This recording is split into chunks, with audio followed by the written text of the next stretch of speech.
What's up, guys? Amsterdam's Hoops back today with another video, and today we are talking about what can be a very, very exciting Western Conference Finals with the Dallas Mavericks versus the Minnesota Timberwolves, following two super climactic games between both teams in their respective series. Don't forget to leave a like, comment, subscribe. You guys have been killing it with your support and everything I've been doing, and it just means the world to me. So, again, don't forget to leave a like, comment, subscribe. Let's hit 1K before this, the finals end in the middle of June, and let's get right into it. So, today I'm going to be covering what both teams can do. You guys seem to love that sort of format with the last video, talking about what both teams should do going into Game 7, and that's what I'm going to be talking about here. Now, first thing with Dallas, PJ Washington needs to stay involved.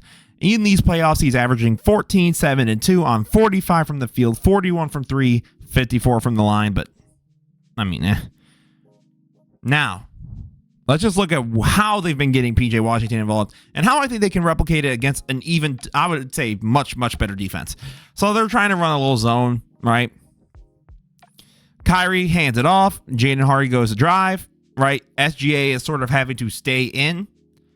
PJ Washington, beautiful corner three. Now, again, I don't know if they're necessarily going to be running a zone in this Minnesota series, but again, I think if keeping PJ Washington involved is their way of staying alive, because he's been huge for them, especially when Kyrie or Luka have had very poor, shooting performances in their respective series, right? Kyrie is dribbling. Now, Gafford is moving over, and Jalen Williams sort of gets stuck, and PJ Washington, now Shea pulls up because of the attention these two can get, especially once Lou Dort hits the floor. Shea pulls over. Boom. 3. Now, something like this, I genuinely think is replicable in the Western Conference Finals. Because Jaden McDaniels, I think, is a better defender than Lou Dort, obviously. But I think when they're fighting over screens, you could see Cat and some of these guys pull over to try and help and hedge. And it might make them pay. And PJ Washington needs to make sure he can continue to do that. And again, I think the Mavs need to make sure that he stays involved, or else I don't think this series is going to last very long. So now, PJ Washington, right, I like this action, right, because it's so simple. Derek Jones, screen to SGA. At this point, everyone gets confused on where they're going. Chet is still trying to stick with Gafford, and then PJ Washington just absolutely yams it on him. Now, do I think that's going to happen necessarily with a Rudy Gobert there? No. But I do think that, again, these plays are replicable. Like, they just are. Like, now, right, center's down, back out, one more. And this reminds me a lot of a certain someone and how they play offense in Minnesota. And how if Dallas lets their guy offensively do that, that could be a tide changer. That can be something that defines a series, right? So PJ Washington, again, beautiful corner three. Extremely tough shot. Awesome. Now, Luka Doncic. I don't have all of Luka's stats for the playoffs, because in the last two games, he's been averaging like 30 and like almost 50 from the field, 40 from 3, and like 80 something from the line, or 70 something. However, cleaning the glass, in the last two games of that series, 45% of Luka's shot diet was in the mid-range. And I think that's huge, because those were also the games where Luka looked like Luka. I'm going to be completely honest. Up until that point, obviously there are moments in games, and certain games you could maybe argue. But again, by far the worst playoffs of Luka's career, you could argue. But these last two games, he looked like himself. And this is what they are going to need if they want any hope against Minnesota. All right, so Luka brings the ball up. Lou Dort tries to fight over. Right? And I love his little suspension here. Because Rudy could be trying something like this. I could see Luka sort of doing something like that, forcing someone to foul him while he's still in air, and getting not even and one, but just to the line and forcing the issue of foul trouble. Now, I love that they play with pace in their game 6. So again, right, Luka slows down, right, forcing the issue because now everyone's got to rapidly go. So Chet's trying to drop.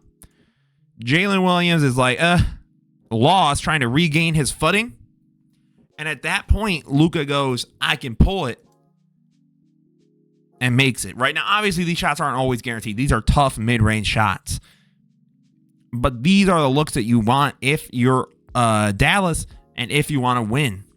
You've got to make those middies and make them respect those middies. Right? So Kyrie loses the ball. Luka kicks it out. One more. Gets Jalen Williams on him, right? One-on-one. Boom. He commits. Drives past. Euros right past Lou Dort, goaltend. That is something we can genuinely see in the series, I believe. Because Derek Lively, right, he's going to get treated like this in this series. So is Daniel Gafford. Boom. So, again, because Luka loves the lob, you can't just go, oh, yeah, I got to stop Luka. You have to actually be cognizant of where the center is and try and stop him, too. Now, Kyrie has to show up or be aggressive, whatever word you want to use. In the playoffs, or in this last series, he's averaging 16, 6, and 2 on 44 from the field, 42 from 3, 82 from the line. Now, I know he was incredible in the Clippers series, but I would also say this is a far better defensive team than the Clippers. And if OKC, for whatever reason, is giving you problems, that might not be a great look for Minnesota. Going into Minnesota, my apologies. Now, let's get into what Kyrie can do and where he should go and how he does it. Because I think he's also just been more passive, giving out the ball, trying to be more of a playmaker. And they can't do that against Minnesota because that will cost them. Right, so Kyrie gets this little pin down, curl action. Gets Isaiah Joe, right? Kicks it out. Now, normally, Kyrie then is like looking to pass again. But instead, he goes, no. Let me get right here. Slows. This is a tough shot, but it's what you need, right? And the idea behind the shot, I'm not even opposed to, right? That's a tough shot, but I like the idea of trying to attack and split the defense, right? Now they just run into a drop. Derek Jones, DHO to Kyrie. Lets Isaiah Joe get on him, back over. And this is what you get Kyrie for, man. Like, an extremely tough bucket. Right? But you had Chet sort of sink again. And now you're able to attack, which is obviously what you're going to need if you're Dallas. You're going to need, to attack and make these centers uncomfortable, whether from passing, scoring, whatever you want to call it. Right now, Kyrie gets the ball here. J-Dub is in the way. Now notice, right, Chet sunk over to where, Lively is. Gets that little bit of separation. I think the mid-range is where this team is going to have to operate. And again, I know it's hard. I know that's tough. I know it's easier said than done. But ultimately, I think it's what they're going to need to do. And I think Kyrie and Luka need to take that aggression and initiative. Because if they do not, and if they do this game of let's try and jack up a bunch of threes like we're prime Steph and Clay, they're going to lose that series very quickly. Because then you're giving Minnesota, one of the best defenses in the league, or the best defense in the league, a whole lot of transition opportunities. And when you're letting that happen, the game can get real out of hand real quick. And we just saw it against arguably a better offense. No lead is safe against the Timberwolves. Now, what does Minnesota do? Well, Minnesota is red hot. Now, I know what you're thinking. Well, Imser, the first half. Imser. But you just beat the defending champions in their house. Down 20. What do? Well, Naz Reid and Jaden McDaniels need to stay involved. And I know what you're thinking, Imser, that's so obvious. But we say that, but as fans and as people who watch it, we either delegate role guys in terms of they're just the role players. But those dudes make or break series, and I think so many of these rounds have shown that. They are the difference maker. So, Jaden McDaniels averaging 12, 5, and 1 on 51 from the field, 34 from 3, 77 from the line. Now, he's a player I jokingly said that PJ Washington, low-key, offensively, is playing like. Those corner threes, instant, beautiful. Occasional, drive, put back. Awesome what you want from a team. But let's get into what J-Mac's been doing to be so helpful. This is game 7, mind you, right? Rudy gets the ball. Jamal commits to the idea of getting it out to Cat. So Anderson gets the ball again, tries to dribble in. Out to Conley. Now KCP has to over-adjust. Now this is also something that can happen with the Mavs. Maybe it's not Kyle Anderson. Maybe it's Ant or Cat. Right? Like if it's someone that forces that attention, just like PJ Washington, wide open in a corner is Jaden McDaniels. Which, again, I think that these kind of guys are going to be what determines the fate of the series. Because I think ultimately Ant and Luka are going to do what they want to do. Right? Ant does a great job getting past, kicks it right out to McDaniels again. Right? Because, again, now they don't have the liability defensively of a Jokic as a big. I'm sure all the people on, the ready type of comment, but Imster Luka is a bad defender. Imster. Okay. Let's not do that. Let's look at what they can do, right? Again, the whole defense basically collapsed to try and help Jokic play up on him. Now, can the Timberwolves try and get this with Luka? Try and get to Luka through attacking, right? McDaniel screens here right now. They go for a double. So even if Ant kept the ball, it could have gone out to him. Right? Now, Naz Reid is the other one. Naz Reid's averaging 10, 4, and 1 on 45 from the field, 32 from 3, and 76 from the line.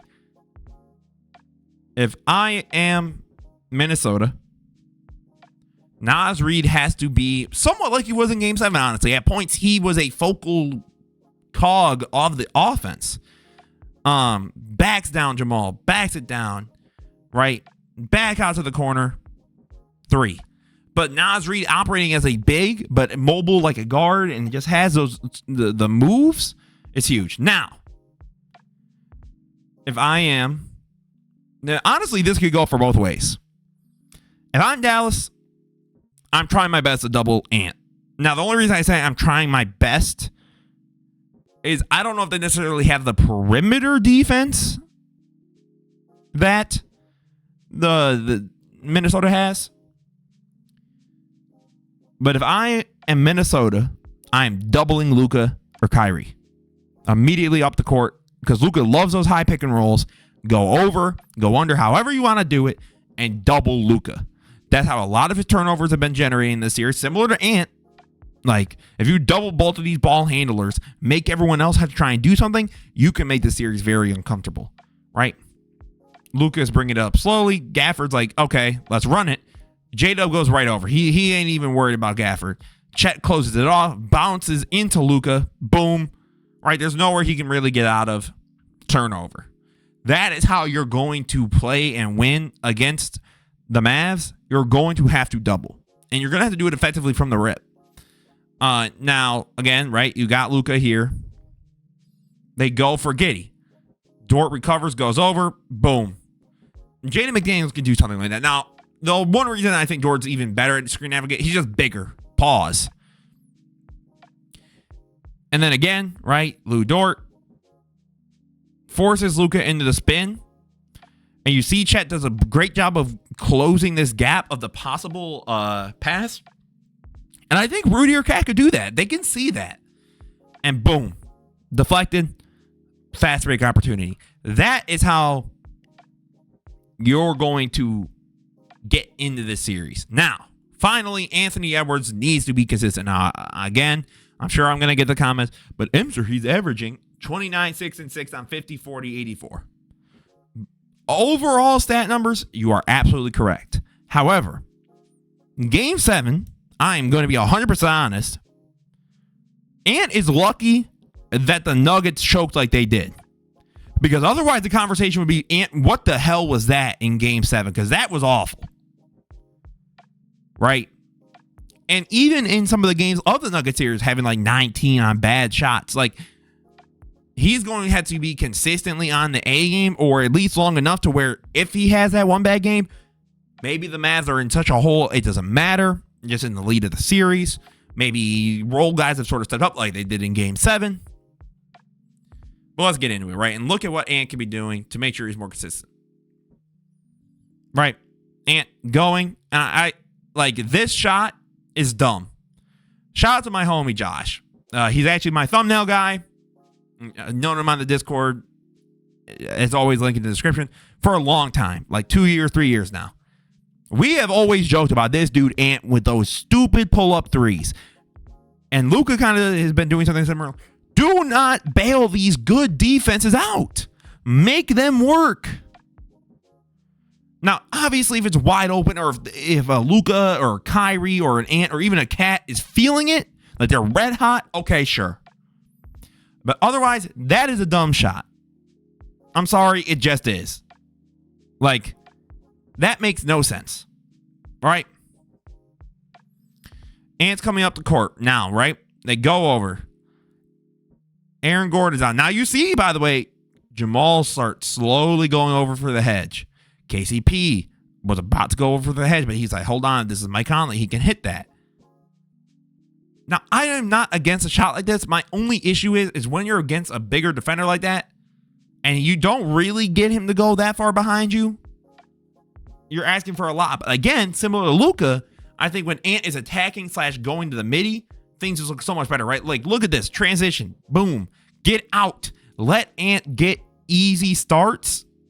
And that's when he's exploding. That's when he goes to the next level. That is how the Minnesota Timberwolves could defeat the Dallas Mavericks and make their first finals. I think it might be in team history. So,